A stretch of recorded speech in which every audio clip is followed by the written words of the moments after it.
In the late 80s to early 90s, supersport motorcycles were hefty machines with powerful over 1000cc engines mounted in sizable frames and bodywork, and the competition was over big bike presence and the highest top speed.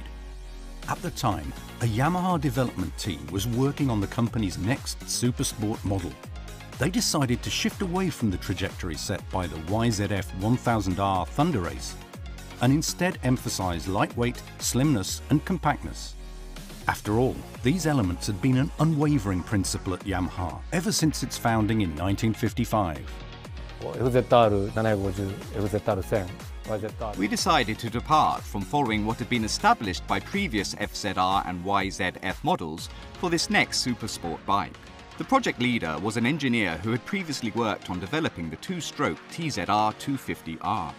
Compared to a two-stroke engine, a four-stroke is longer and offers less freedom for chassis design. So in developing the engine, we devised a vertically stacked gearbox that placed the crankshaft, mainshaft and drive shaft in a triangular arrangement to make the unit shorter. The design work began by rethinking the values set by supersport bikes of the time, namely ample space and size.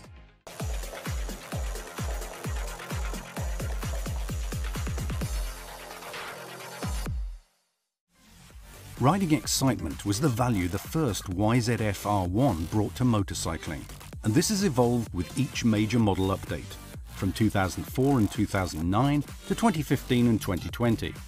In the process, the bike's convention braking engine saw incredible advances as well, with everything dedicated to always offering riders an exciting supersports experience unlike any before.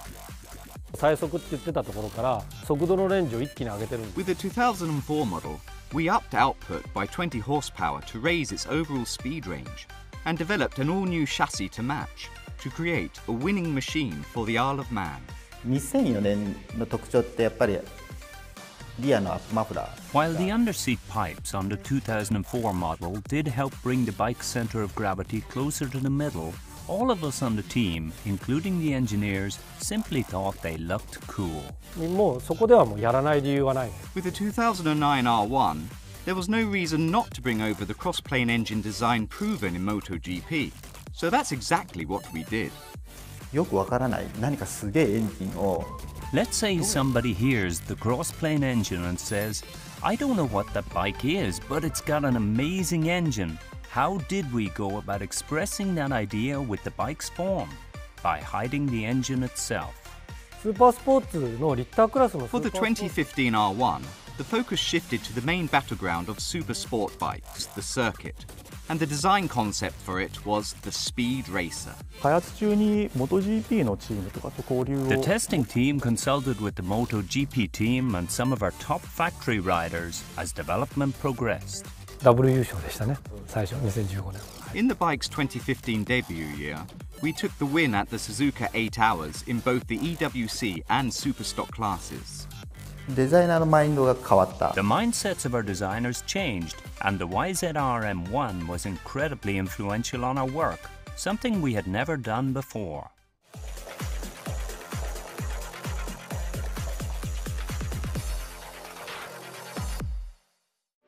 Envisioning the ideal is what brings new change to the R-Series DNA.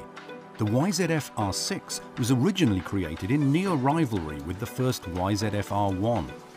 The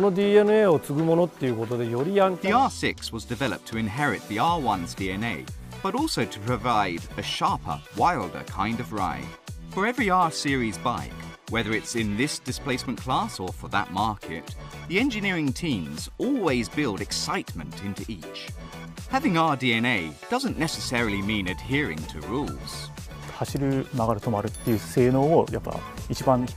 RDNA is about seeking to make the ride, cornering and braking as fun and as exciting as we can for riders.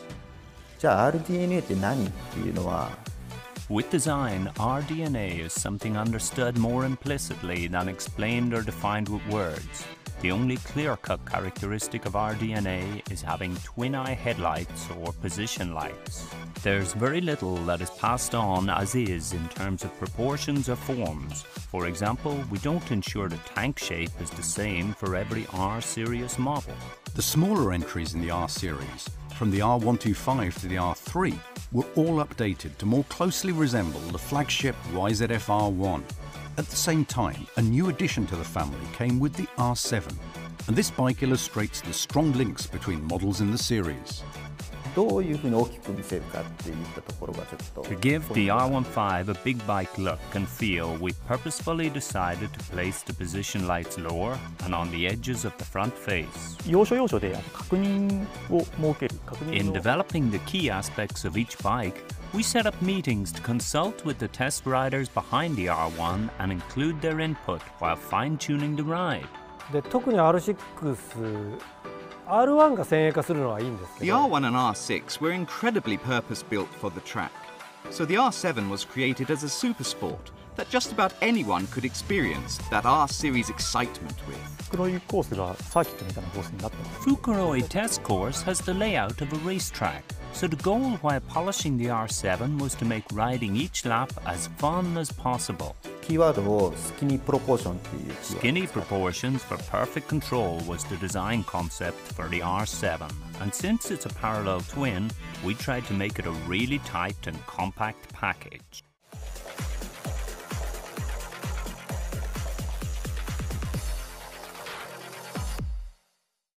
たとえ空を飛んでもそれがエキサイト。 One of the engineers on the project team once said, "Even if it flies in the air, I'd call it an R1 if it provides the same excitement."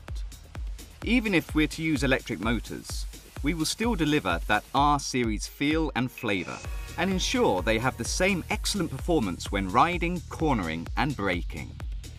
While their engine types and sizes vary greatly, every machine in the R-Series is unquestionably part of one family.